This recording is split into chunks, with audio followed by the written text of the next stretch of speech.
Shalom, selamat pagi saudara-saudara yang terkasih dalam Tuhan Yesus. Pada minggu pagi yang cerah ini, mari kita bersama-sama menyiapkan hati kita. Kita mau beribadah dengan sungguh kepada Tuhan. Mari kita masuk dalam ibadah yang luar biasa ini dengan penuh sukacita. Mari bersama-sama kita membaca kebenaran firman Tuhan. Kita buka Mazmur 146 ayat 1 dan 2. Haleluya, pujilah Tuhan, hai jiwaku. Aku hendak memuliakan Tuhan selama aku hidup, dan bermazmur bagi Allahku selagi aku ada. Mari bersama-sama kita berdoa. Bapa yang baik, Tuhan kami Yesus Kristus, pada pagi hari ini kami berterima kasih, kami masih diberikan kesehatan yang baik, kami masih diberikan kesempatan untuk dapat beribadah kepada Engkau, Tuhan kami yang kudus, Tuhan kami yang hidup. Bapa, pada pagi hari ini pun kami mengaku bersalah di hadapan-Mu. Ampuni kami atas segala dosa dan pelanggaran yang kami perbuat, baik yang kami sengaja ataupun tidak kami sengaja, Tuhan. Tuhan, kami mohon kiranya Engkau satu-satunya Allah yang dapat mengampuni dosa kami. Berbelas kasihanlah kepada kami semua, dan kuduskan sucikan kami, agar pada pagi hari ini kami didapatin layak di hadapan-Mu ya Bapak. Bapak juga memberkati Bapak Pendeta El Santan yang akan menyampaikan firman Tuhan. Tuhan senantiasa menyertai beliau, pakai hamba-Mu luar biasa untuk dapat menjangkau banyak jiwa dengan menyabarkan firman Tuhan. Kiranya pada pagi hari ini mulut bibir hamba-Mu dipakai untuk menabur firman Tuhan, dan dapat firman Tuhan tersebut dapat hidup dalam setiap hidup kami, dan kami dapat melakukannya sesuai dengan kehendak-Mu. Tuhan, terima kasih atas kesempatan ini. Kami beribadah hanya dalam nama Tuhan kami Yesus Kristus. Amin. Mari kita siapkan hati dan pikiran kita untuk menyambut kebenaran firman Tuhan.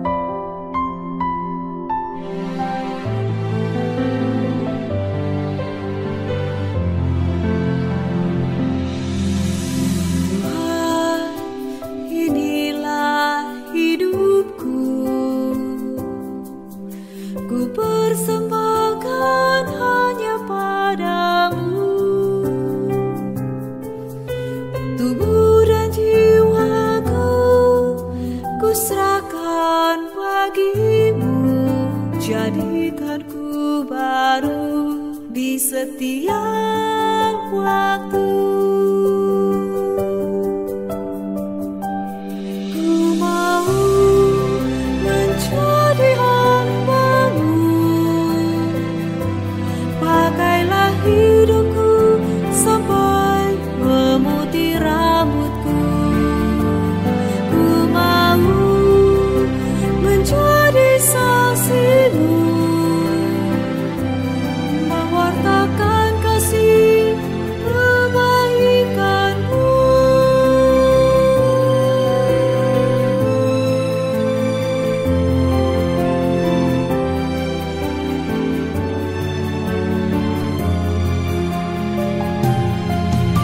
Tuhan, inilah diriku. Pimpin aku menuju jalan-Mu. Tenangkan hatiku, sadarkan salahku. Ajarku bersimpu di setiap waktu. Ku mau menjadi hamba-Mu. Pakailah hidupku sampai memutih rambutku. Ku mau menjadi saksi-Mu, mewartakan kasih kebaikan-Mu.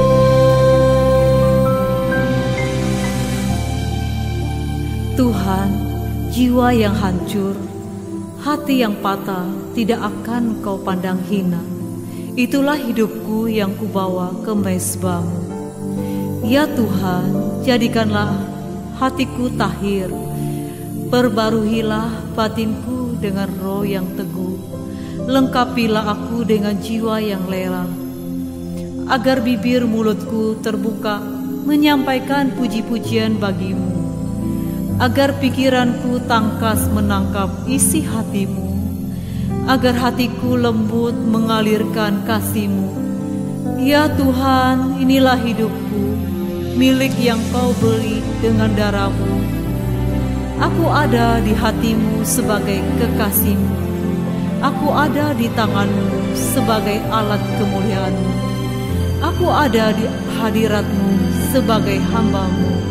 Sungguh engkau besar dan agung dalam hidupku. Amin.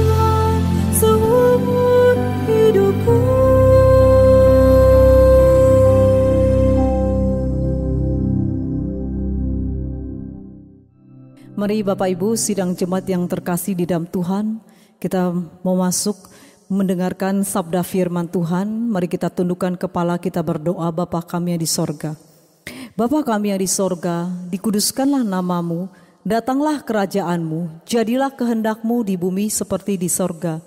Berikanlah kami pada hari ini makanan kami yang secukupnya, dan ampunilah akan kesalahan kami, seperti kami juga mengampuni orang yang bersalah kepada kami. Dan janganlah membawa kami ke dalam pencobaan, tetapi lepaskanlah kami daripada yang jahat, karena Engkau yang punya kerajaan dan kuasa dan kemuliaan sampai selama-lamanya. Amin.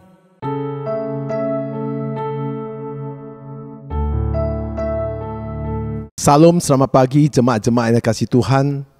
Mari pagi kita akan mendengar pesan Tuhan. Mari kita berdoa. Bapa kami yang di surga, kami mengucap syukur atas kasih Tuhan.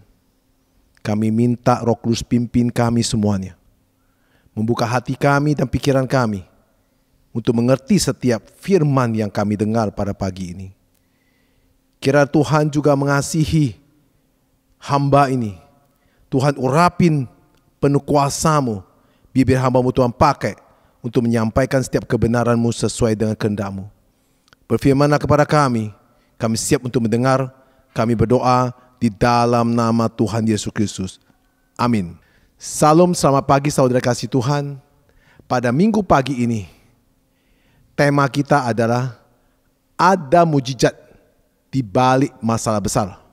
Saudara kasih Tuhan, apa yang dikatakan Rasul Paulus? 2 Korintus 12 ayat 9b. Mari kita baca bersama-sama. Justru dalam kelemahanlah kuasaku menjadi sempurna. Sebab itu terlebih suka aku bermegah atas kelemahanku, supaya kuasa Kristus turun menaungi aku. Saudara kasih Tuhan, kehidupan memang tak pernah lepas dari masalah dan tantangan hidup. Selama kita hidup, masalah itu akan selalu ada. Terkadang saat mengalami masalah, kita menjadi bimbang dan keraguan yang timbul dari hati kita. Iman kita lemah. Saudara-saudara kasih Tuhan, Rasul Paulus mengatakan, justru dalam kelemahanlah kuasaku yang sempurna. Justru ketika kita lemah, kuasa Kristus yang akan menaungi kita dan menyempurnakan kita. Saudara kasih Tuhan, seringkali kita pun menghadapi masalah dengan sikap yang negatif dan penuh dengan keputusasaan, sehingga kita sulit mencapai kemenangan atas persoalan yang kita hadapi. Namun kita renungkan kembali, kerap kali semakin besar masalah yang kita hadapi, di saat bersamaan ada mujizat yang besar mengikuti dari belakang. Saudara kasih Tuhan, di mana kita baca Kisah Para Rasul 12 ayat 4 sampai 11. Ayat 4.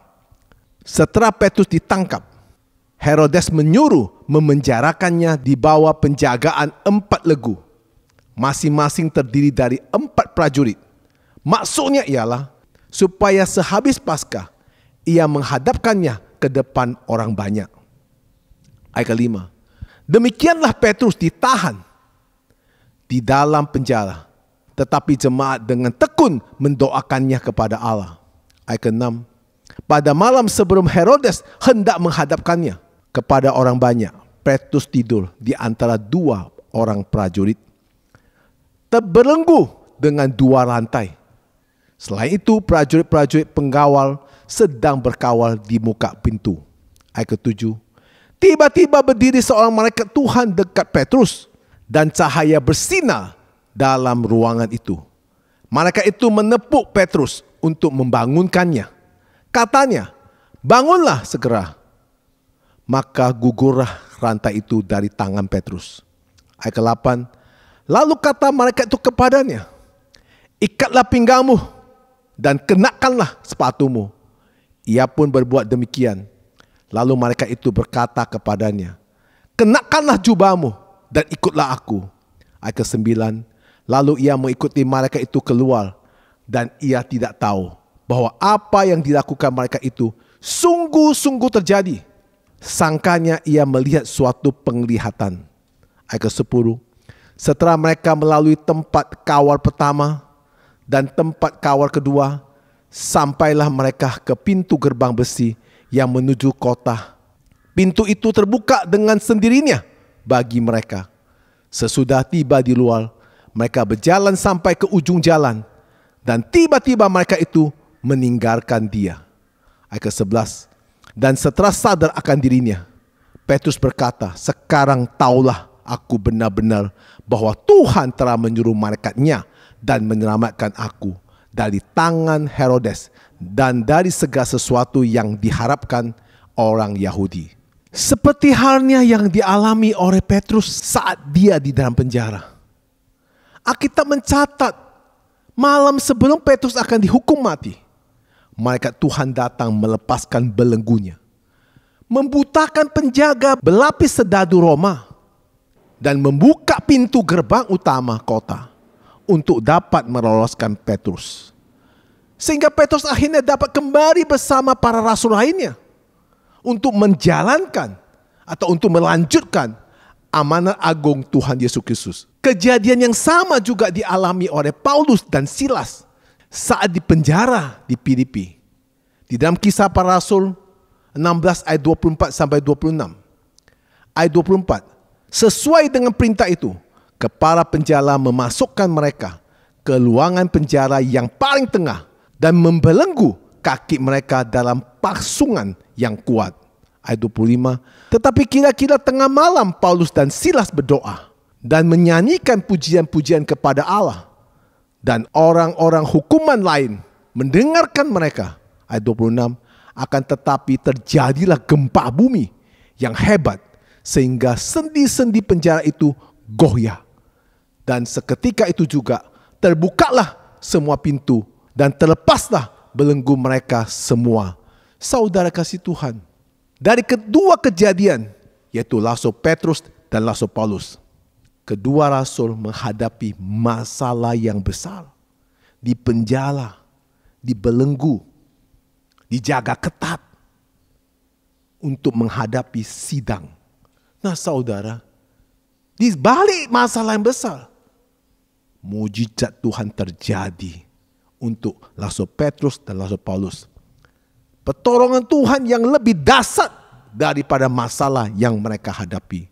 Saudara kasih Tuhan, jika saat ini ada di antara kita yang sedang berada di masa yang penuh dengan masalah-masalah yang besar dan pergumulan-pergumulan dan proses tantangan hidup yang bertubi-tubi datang, Tuhan Yesus berkata, percayalah bahwa mujizat yang besar juga sedang terjadi dalam hidup saudara. Saudara kasih Tuhan, maka kita akan melihat penyertaan Tuhan yang nyata dalam perjalanan hidup saudara. Apapun masalah yang sedang hadapi saat ini, Tuhan tidak akan membiarkan kita sampai jatuh tergeletak. Saya berpendapat bahwa mujizat adalah salah satu cara Tuhan menyatakan kemuliaannya kepada setiap manusia. Karena Tuhan Yesus Kristus adalah sang pembuat mujizat. Karena Tuhan Yesus Kristus adalah pintu mujizat. Mujizat adalah perbuatan tangan Tuhan yang penuh dengan ajaib. kita tidak dapat memprediksikan kapan mujizat akan terjadi terhadap kita. Kecuali dengan iman kita percaya bahwa mujizat itu ada dari dulu sampai sekarang, selalu ada. Di dalam Alkitab, kita dapat baca beberapa mujizat yang dilakukan oleh Tuhan Yesus Kristus. Yang pertama, Yesus menyembuhkan segala macam penyakit. Ketika Yesus mendarat, ia melihat orang banyak yang besar jumlahnya, maka tergeraklah hatinya oleh belas kasihan kepada mereka. Dan ia menyembuhkan mereka yang sakit.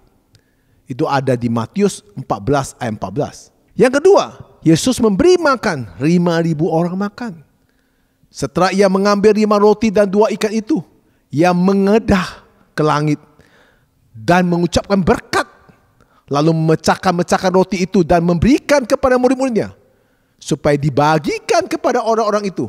Begitu juga kedua ikan itu dibagi-bagi kepada semua orang.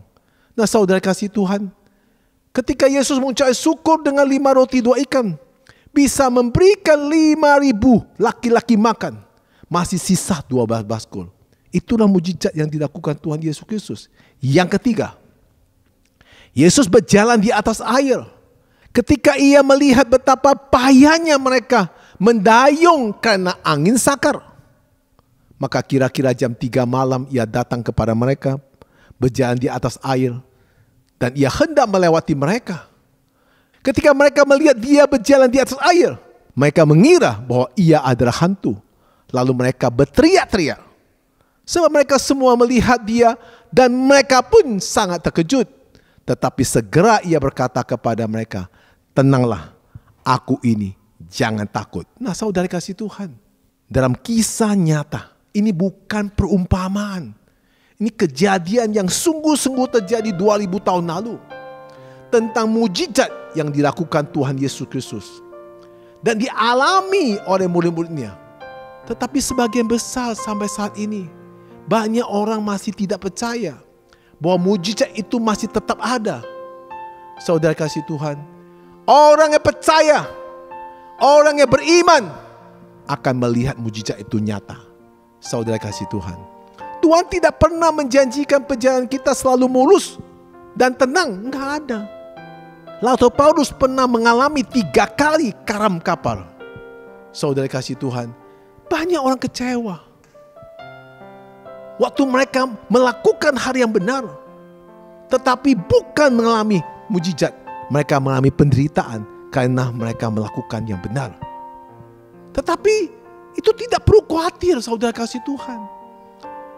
Kesulitan yang muncul, nanti ada waktu Tuhan yang tepat. Di mana kita berada, Tuhan akan mempersiapkan mujizat terjadi dalam hidup kita. Saudara kasih Tuhan, apa itu mujizat? Apakah itu sekedar suatu peristiwa yang luar biasa saja? Orang-orang pandai dan terpelajar justru menuntut Yesus menunjukkan sebuah mujizat. Yesus berkata bahwa orang seperti itu tidak akan percaya kalau mereka melihat orang mati dibangkitkan. Saudara, mujizat yang dilakukan, orang mati dibangkitkan, orang pun gak percaya. Pikiran kedagingan terlalu bodoh untuk menerima perkara-perkara yang luar biasa dari Tuhan Yesus Kristus. Mujizat adalah sebuah kata yang sangat sederhana dalam Alkitab, yang berarti pekerjaan-pekerjaan yang penuh kuasa. Itu aja. Mujizat itu bukan sihir. Mujizat itu bukan mitos dari orang Romawi yang tidak masuk akal. Tetapi mujizat adalah hal yang perlu kita alami oleh orang-orang percaya dan terus menerus mempercaya mujizat itu nyata. Kuasa Tuhan bekerja dalam hidup kita setiap hari. Dalam 1 tahun ada 365 hari. Setiap hari ada mujizat. Saudara kasih Tuhan, kita sering tidak menghargainya. Betapa ajaibnya peristiwa-peristiwa yang terjadi di sekitar kita. Tuhan menyembunyikan tangannya. Tuhan tidak meniup trompet waktu dia mau melakukan mujizat. Ketika lumpur waktu mau bertumbuh, Tuhan juga tidak meniup trompet. Tetapi waktu itulah Tuhan bekerja untuk kita semuanya. Sayang sekali kita mendengar orang-orang Kristen menceritakan apa yang iblis sedang kerjakan. Seolah setan lebih aktif daripada Tuhan. Mungkin setan memang lebih suka memamerkan untuk menarik impresi kita. Tetapi Tuhan langsung bekerja ke jantung persoalan kita. Demi untuk memuaskan hati Tuhan yang penuh dengan kasih. Saya sebagai pendeta memang tidak tahu masalah apa yang menghimpit hidup saudara pada hari ini. Mungkin masalah anak-anak, mungkin masalah istri, mungkin masalah suami, mungkin juga masalah usahamu, mungkin masalah pekerjaanmu. Dengarlah ini saudara, Tuhan punya 1001 cara untuk melakukan mujizat dalam hidup saudara. Yang penting saudara percaya, bukan mengerti, tapi percaya. Nah saudara, kesimpulan dalam pesan Tuhan pada minggu ini, ada mujizat di balik masalah besar. Bisa kita simpulkan dengan 3 poin. Jika saudara mau mengalami mujizat Tuhan setiap hari, yang pertama, datanglah kepada Tuhan. Akuilah masalah yang ada. Karena Tuhan yang mampu melakukan mujizat. Yang kedua, periksalah apa yang kita punya. Bukan apa yang kita tidak punya. Katakan pada Tuhan apa yang kita punya. Dan biar Tuhan yang melakukan mujizat. Yang ketiga, menadah ke atas dengan mengucap syukur. Minta Tuhan turunkan berkat sehingga mujizat akan terjadi. Saudara kasih Tuhan, mari kita berdoa. Bapa kami surga, ada mujizat di balik masalah yang besar. Tuhan memberikan pesan kepada kami agar kami tetap beriman yang konsisten, tenang, tidak putus asa, terus menerus mengandalkan Dia. Karena Tuhanlah Yesus Kristus adalah pintu, dan Tuhan Yesus Kristus adalah pembuat sang mujizat. Hanya Tuhan yang bisa melakukan semua persoalan yang hadapi kita menjadi berkat. Semua tantangan yang kita hadapi menjadi mujizat yang luar biasa. Tidak ada yang mustahil buat Tuhan. Maka kita mengandalkan Dia dengan tetap setia, tetap taat, dan menyerahkan semua kepadanya dengan penuh percaya, bukan mengerti. Maka mujizat akan terjadi dalam hidup kita. Kami berdoa di dalam nama Tuhan Yesus Kristus. Amin. Saudara kasih Tuhan, pada minggu pertama dari bulan Agustus ini, kita akan menerima sakramen perjamuan kudus. Saya undang saudara-saudara di rumah, sebelum kita menerima sakramen perjamuan kudus, mari kita minta pengampunan dosa dari Tuhan. Bapa kami surga, ampuni semua dosa kami, perbuatan kami, pikiran kami, keraguan kami, ketidakpercayaan kami. Ampuni kami Bapa. Kami mau menerima sakramen perjamuan kudus, perjamuan yang suci. Kiranya layaklah kami menerima sakramen tubuh dan darah Kristus. Kami berdoa di dalam nama Tuhan Yesus Kristus. Amin. Saudara kasih Tuhan, mari angkat roti di atas kepala kita. Sebab apa yang kuteruskan kepadamu telah aku terima dari Tuhan, yaitu bahwa Tuhan Yesus pada malam waktu Ia diserahkan mengambil roti, dan sesudah itu Ia mengucapkan syukur atasnya. Ia memecah-mecahnya dan berkata, inilah tubuhku yang diserahkan bagi kamu. Perbuatlah ini menjadi peringatan akan aku. Bukankah roti yang kita pegang adalah simbol dari tubuh Kristus? Mari kita makan dengan iman, kita katakan di dalam nama Tuhan Yesus Kristus.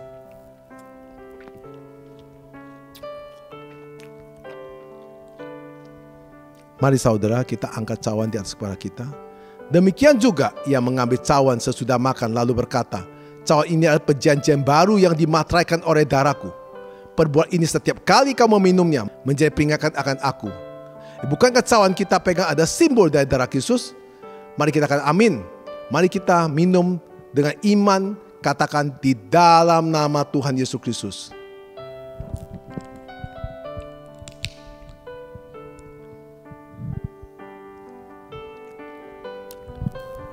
Mari kita berdoa. Terima kasih Tuhan, kami sudah menerima sakramen penjaman kudus, yaitu tubuh dan darah-Mu sudah bersatu dengan kami. Kami percaya mujizat itu nyata dalam hidup kami. Semuanya kami percaya Tuhan yang berkarya dalam hidup kami. Kami berdoa dalam nama Tuhan Yesus Kristus. Amin.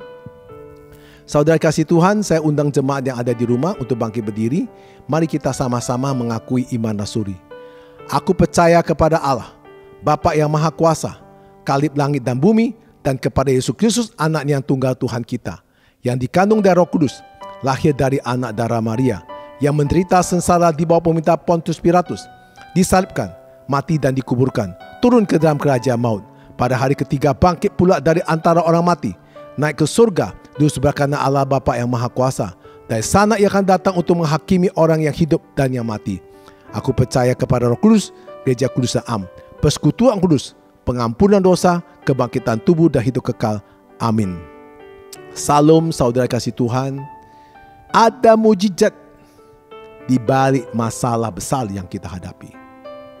Ingat, Tuhan selalu menopang saudara. Tuhan selalu mengasihi saudara. Saudara harus punya iman yang percaya, bukan mengerti. Datanglah kepada Tuhan dan mengakui segala masalah kita hadapi, baik yang kecil sampai besar. Serahkan semua kepada Tuhan dengan mengucap syukur, percaya Tuhan yang sang pembuat mujizat. Bagi Tuhan tidak ada mustahil. Amin.